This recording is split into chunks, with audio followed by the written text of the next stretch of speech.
The more scriptures you know, man, the more wiser you become. You won't be wrong about so many things in life.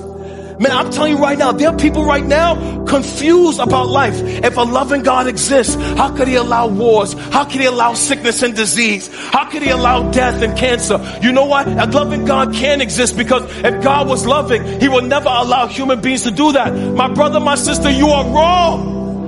You're wrong because you have not read in the scriptures that the world that God gave us was perfect, and then we ruined that world with rebellion and sin. And so God, who is holy, is watching us in a marred world, but went to prepare something better for you and me. And there are a lot of people who are wrong about things in life because they don't know the scriptures. And there are a lot of people who are wrong about things because they don't know the power of God, as if God can't create something better than what we enjoy in this life. And if you're going to be strong as a believer, you need to know the scriptures and the power of God. When you separate them, that is a dangerous thing to separate them. Watch. Because you have people, they know the scriptures, but they don't believe in no power. Watch. So you can quote all of Ephesians 6, but you don't believe in the Spirit. You don't believe in healing. You don't believe in miracles. You don't believe you can lay hands. You have loved ones who are dying of sickness. You won't even have the faith to pray for them, because you don't believe in the power of God.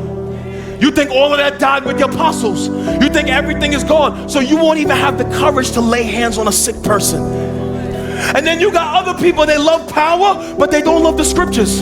So you run around the gathering, you do backflips off the stage, you swing on chandeliers, you speak in tongues, but you know no Bible. It's just wildfire with no teaching. So watch, we got power, but we stupid biblically. You need doctrine and dunamis. You need the scriptures and the Spirit. You need the word and power. You need both, man, when you're walking in this life. You need to quote Ephesians 6 and lay hands on the sick. You need to know that you got a spiritual armor and know how to pray against the devil.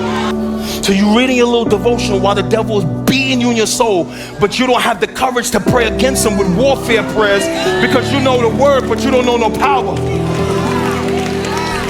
And then you got power and you can pray down authority and principalities in heaven, but you could not tell me what the scripture says about forgiveness.